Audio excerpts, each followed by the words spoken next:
Okay, I'm going to disappoint a lot of people this morning, and I will surprise a lot of people this morning.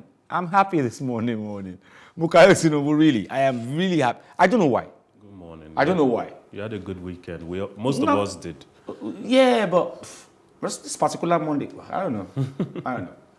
Let's talk about something that will dampen our spirits a little this morning. Our medics at our stadiums. Patrice Muamba, in the English Premier League, he actually was medically dead for 1 minute and 3 seconds. He was dead for 1 minute and 3 seconds. Samuel Okwaraji, who was celebrating or mourning his death last week, he died at the National Stadium. In fact, he died before he left the field of play. We have heard other people die. Let me get this story first. And I will talk about how, as usual, how Nigerians treat their people. Bordeaux star Samuel Kalu collapsed on the pitch just 5 minutes into his side's Ligue 1 French Le Championnat clash with Marseille last evening.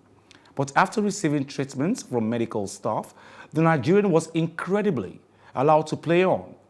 Eventually, since it seems to prevail with the star being precautionally substituted 8 minutes later, Kalu, who is 23, had been preparing to form a defensive wall at a free kick when he collapsed to the turf in the 25-degree Marseille heat. Now, thankfully, however, Kalu appeared to be okay, remarkably getting up and playing on before the decision to come off was taken off his hands. Now, he did not touch the ball again in the match. He was soon replaced by Remy Oduin.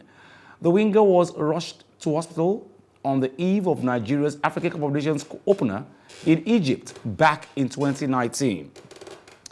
This guy obviously is not used to heat. The Marseille heat was just too much.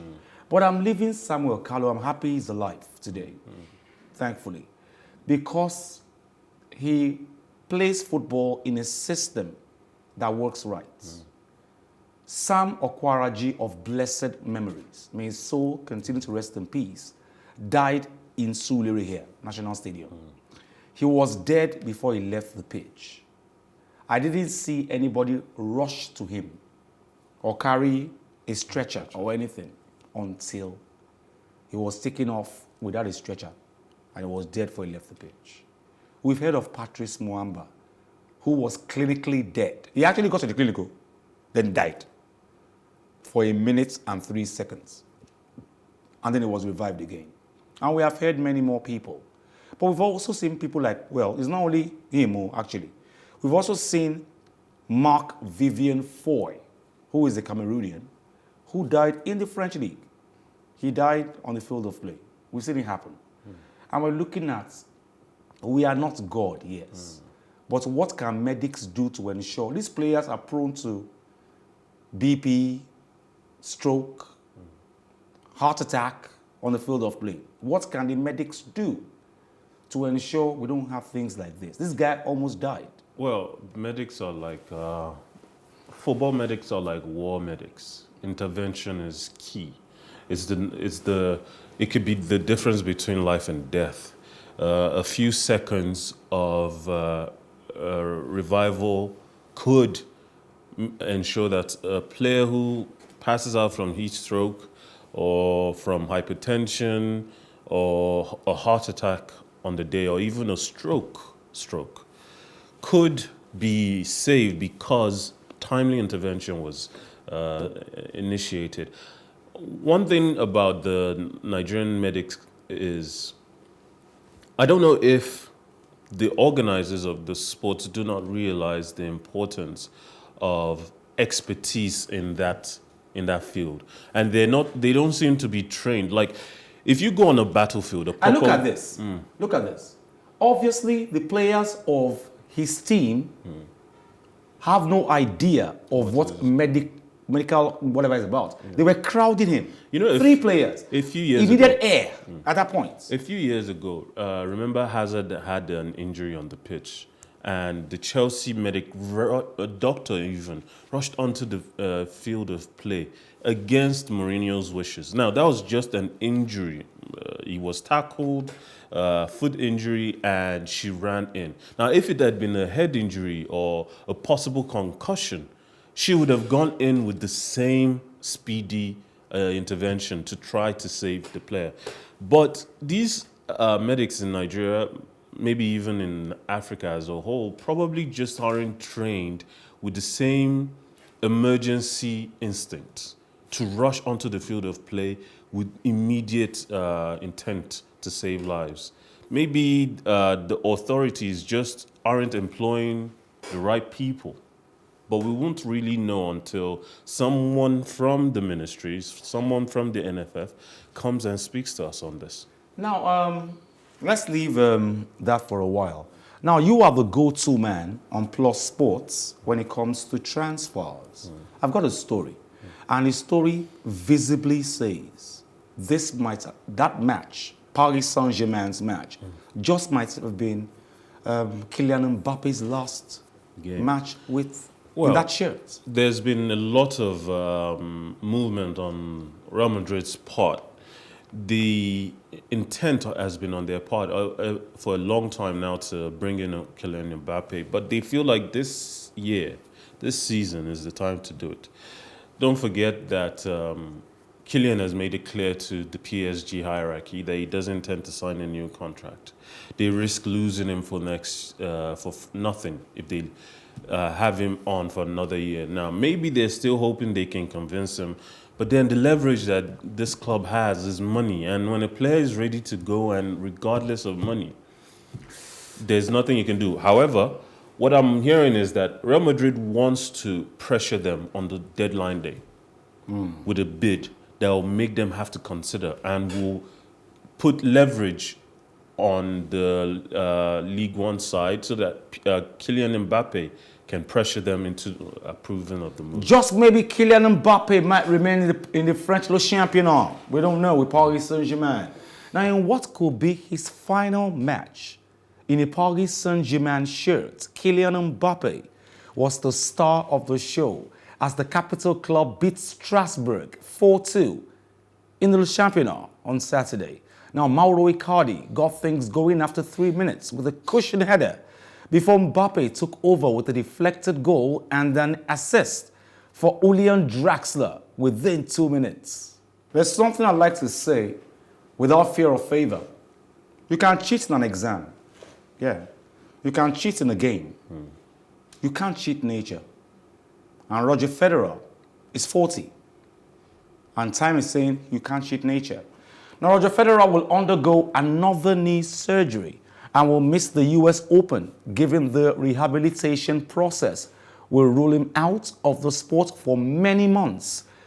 Okay, he said that on Sunday himself. The 40-year-old Swiss, speaking on a video posted to his Instagram account, said doctors told him that in order to feel better, he would need surgery, and he hopes the procedure will give him a glimmer of hope of returning to action soon. Being very realistic there. He says his age, he's 40, he can't cheat nature. But sometimes these people, when they get to the level that Federer has reached, it's kind of hard to say goodbye to the game, you know? So it's kind of hard for him. I would have preferred a situation where this is the second surgery in 1 year that he's having. Why not call it a day? Well, the thing about athletes, I suppose it's probably a universal truth about life. When you start doing something and you figure out that you're good at it, you do it for the fun of it. And he has had serious competition along the way. Even for a short time, and I know you don't really like it, even Andy Murray stood in his path at a certain point. Nadal stood in his path. And now Djokovic holds that title with the most titles to his name. So I get where he's coming from. I wish that he would just focus on his health, and if his body is telling him it's time to quit, He just said that I'll listen to focus it. on my health. Yes. And yeah. Listen to your body if it's telling you you can't go further, because you know just the spirit is willing, but the body is not eternal. I think it's getting better in tennis, world tennis. That is male for now. Top seed Daniel Medvedev of Russia needed only 85 minutes to dispatch Riley Opelka 6-4, 6-3 and win the Toronto Masters yesterday. Now Medvedev, currently ranked number 2 in the world, claimed his 12th career singles and 4th Masters 1000 series trophy. Opelka had a break chance in the first set when he was up 40-love, with Medvedev serving in the 4th game, but the Russian won 5 straight points to tie the match at 2-2. Medvedev won the next game and never looked back on his way to the 6-4 set victory. I like the healthy competition in tennis these days, male and female. You know, this week we're talking about Tsitsipas. Last week we're talking about Guy Monfils. The week before we're talking about Novak Djokovic. This week we're talking about Daniel Medvedev. I think it's good. It's healthy competition. Yeah, it speaks a lot about the game, how far it's come. And, you know, sports, there's always lulls and peak periods in sports. Sometimes you have a group, a class of greats playing at the same time. And sometimes you only have 1 or 2 dominating consistently. Right now, we have the old school, the old guard, gradually fading out. Well, but we have a new school. Yes, but we have a new school that is stepping up and winning 4 finals out of 5 just for one player. And we're talking about Tsitsipas being potentially an heir to Nadal, and Dominic Thiem is still out there impressing. Yeah. And every one of these players are going to have their year, their tournament, and they're going to have the right court and right conditions to really impress and win and prove competitive. Still talking about the old school fading out. Like I said earlier, you can't cheat nature. There's a limit to what you can do. Now, this person is unseeded. She's not seeded at all.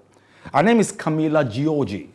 She ended her dream run in Montreal on Sunday, lifting the National Bank Open Trophy after beating 4th seed Czech Karolina Pliskova in the final on Sunday. Now, she's world number 71, who only dropped 1 set all week, hit 16 winners en route to the 6-3, 7-5 victory and the biggest title of her career. Giorgi claimed the first WTA 1000 title after previous 250-level triumphs in the Herzogenaurach in 2015 and Linz in 2018. Congratulations, Giorgi. She's ranked 71 in the world. She just beat Pliskova, who is ranked 4 in the world.